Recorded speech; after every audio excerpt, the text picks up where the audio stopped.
Eh bien voilà, nous revoici, nous revoilà.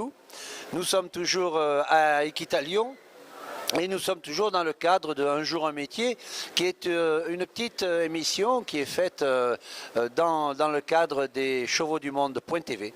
Et nous recevons plein de gens dans divers métiers. Et là, nous allons rencontrer alors quelqu'un que je connais depuis très longtemps, voilà, je vais la laisser parler, ça va être plus simple, parce qu'ils sont à l'origine d'un métier qui n'est pas très connu, dont le nom n'est pas très connu, même si leur association, qui s'appelle Andy Cheval, est archi connue, elle. Donc, je me tourne vers notre invité qui va se présenter. Isabelle Claude, présidente de la Fédération nationale Andy Cheval. Voilà, qui est la présidente. Alors nous, le but un petit peu de cette rencontre, on va d'abord présenter quand même Andy Cheval parce que c'est important, mais c'était parce que nous est apparu il y a quelques années un bizarre nom, équitien, un bizarre nom, et on a mis du temps à comprendre ce que c'était, et c'est parce qu'on a recherché qu'on a trouvé que c'était une émanation de Andy Cheval. Alors c'est quoi Andy Cheval d'ailleurs ? Eh ben, Andy Cheval, c'est une association loi 1901 qui a pour vocation de rassembler tous les militants de la rencontre entre le cheval et la personne en situation de handicap. Elle est née de quoi et elle fait quoi, cette association ? Elle est née d'une volonté énorme des haras nationaux à l'époque, puisque ça s'appelait quand même les haras nationaux. Rendons hommage au passage à M. Henri Blanc, contrôleur des haras nationaux, qui par la refonte des statuts de l'André et de l'Anatel a créé ce nom Andy Cheval, et les haras nationaux ont toujours été partenaires de cette démarche. Alors c'est né d'une volonté de proposer justement quelque chose d'un petit peu différent pour les publics fragiles, qui dépassait largement la pratique équestre. Aujourd'hui, nous sommes plutôt une interface entre le monde médico-social et le monde du cheval pour expliquer tous les champs du possible, tant versus cheval que versus personne, et surtout d'essayer de réfléchir ensemble à comment améliorer la pratique.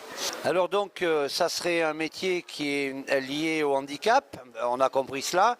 Un mot sur handisport, parce que tout le monde confond un peu handisport et handicheval. Alors peut-être comme ça, on va éclaircir. Alors oui, dans ma démarche livresse, ça a été une de mes préoccupations. C'est vrai qu'on nous confond souvent avec handisport, parce que handi, mais en fait, handisport, c'est tout sport confondu, et essentiellement orienté pour la compétition, alors qu'Andy Cheval, c'est uniquement le cheval, et pour toutes les situations de handicap.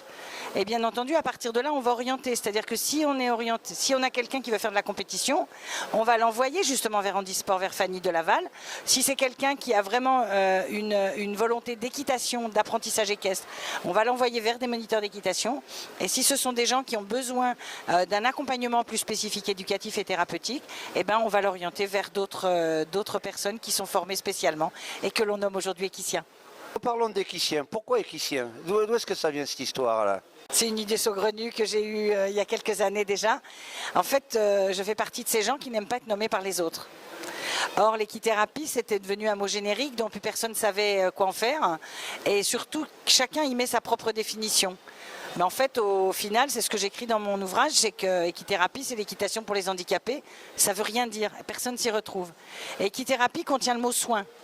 Je trouve que c'est très limitant, et notre démarche, nous militantes, était vraiment de rassembler, d'ouvrir. C'est-à-dire qu'en fait, Andy Cheval, c'est vraiment le cheval pour tous. Et si le mot équicien est arrivé, c'est qu'en fait, on voulait vraiment que tout le monde se reconnaisse, tous ceux qui voulaient accompagner des publics en situation de handicap avec des chevaux, se reconnaissent dans une orientation professionnelle et technique, et non pas dans une orientation thérapeutique, dans une orientation de soins, parce qu'on confond souvent ce qui est une visée de soins et ce qui a effet de soins. Tout ce qui nous fait du bien nous soigne. C'est beau. Tout ce qui nous fait du bien nous soigne. Je crois on va le garder. Donc, équicien. Alors, ça ne me renseigne pas tout à fait sur pourquoi équicien. Et ça s'adresse à qui finalement ? Alors, pourquoi équicien ? Donc, une volonté d'être identifié, une volonté de repérer. Parce qu'en fait, quand on s'est intéressé à la professionnalisation en 2002, on a dérangé beaucoup de monde. Et on s'est dit qu'il fallait référencer un peu les compétences indispensables à la pratique d'une activité.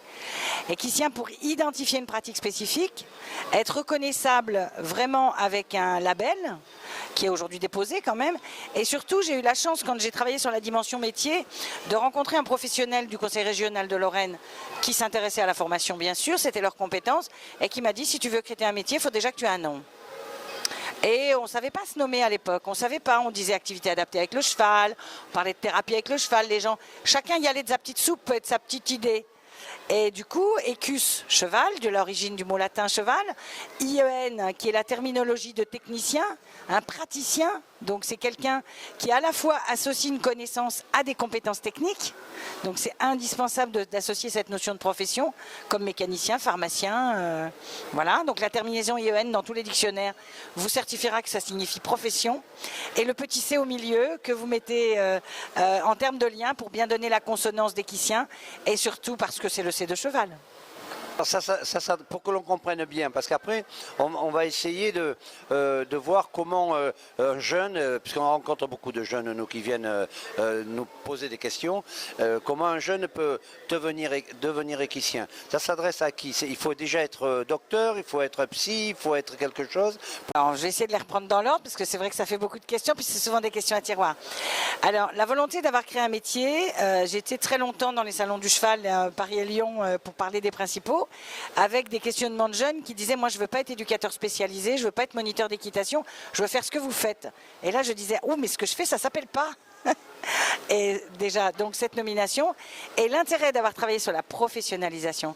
Créer un métier, c'est faire un pari qu'on peut offrir des compétences à des gens à partir, bien entendu, de la transmission de savoir et de savoir-faire, qui va leur donner idée. Si vous voulez savoir faire ça, eh ben vous devez apprendre avec ça, ça, ça et ça, de la pratique et de la théorie. Donc c'est ce qu'on appelle un métier transdisciplinaire qui traverse plein de disciplines. Donc ça peut déranger parce qu'un métier, ça vient aussi poser un peu des règles, poser une éthique, poser une déontologie, un savoir-faire.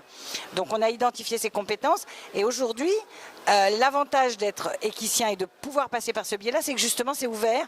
Alors bien sûr, il y a des prérequis, les prérequis pour la formation initiale, puisque grâce à cette reconnaissance, grâce à l'inscription RNCP, on est capable de travailler en toute indépendance quand on est équicien. Mais ça ne veut pas dire qu'on n'est pas capable de travailler en réseau, qu'on n'est pas capable de travailler avec des partenaires.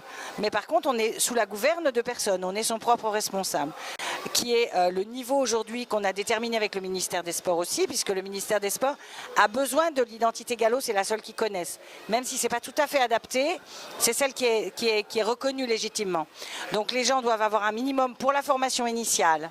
Donc qu'est-ce que c'est qu'une formation initiale? C'est je passe mon baccalauréat, j'ai mon baccalauréat et je peux postuler pour cette formation qui va durer 3 ans, avec laquelle j'arrive avec mon bac et un niveau de Gallo 3. Et vaut mieux un permis de conduire parce que l'école est en pleine campagne. Si vous êtes sélectionné en connaissance générale niveau bac et que vous avez un niveau Gallo 3, vous rentrez dans cette école pour 3 ans. Pendant ces 3 ans, vous allez alterner des compétences techniques, et des compétences théoriques et des compétences pratiques.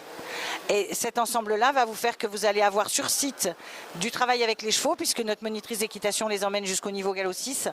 Et bien entendu, je les emmène moi en compétences éthologiques, puisque le métier d'équicien est d'abord basé sur la connaissance du comportement du cheval, et donc avec une grosse versante. Donc là, je vais prendre ma casquette éthologique, éthologie scientifique, pour qu'il n'y ait pas de confusion entre l'équitation éthologique. Et bien entendu, on a vraiment besoin d'avoir des gens qui connaissent les chevaux, qui sachent les observer, qui sachent les comprendre, qui sachent anticiper, puisque c'est une garantie de sécurité, qui sachent aussi les faire vivre. Donc il est ouvert à toute personne qui a la vocation, qui a la volonté d'apprendre.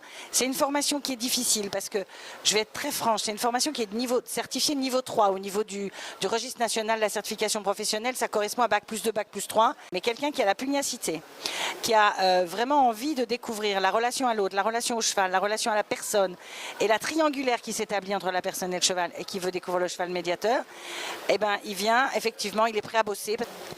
Voilà, j'ai finalement pas beaucoup de questions à poser, parce que c'est tellement clair, donc il n'y a pas de problème. Peut-être une petite question technique.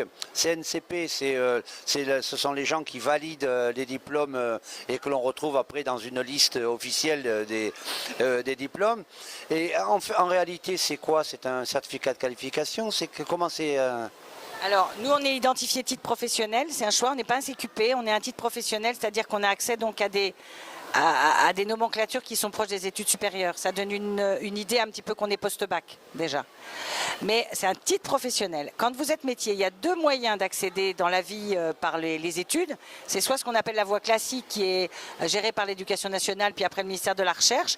Et vous avez la voie métier qui a été créée en 2002 par la Commission nationale de la certification professionnelle, qui a été créée par le ministère du Travail et la formation continue. Et cet organisme-là a valorisé les savoir-faire de terrain pour justement mettre en place l'autre branche. C'est-à-dire, en fait, on part du learning be learning si cher aux pédagogies nouvelles, qui est tu as fait, maintenant viens apprendre. Parfait, parfait.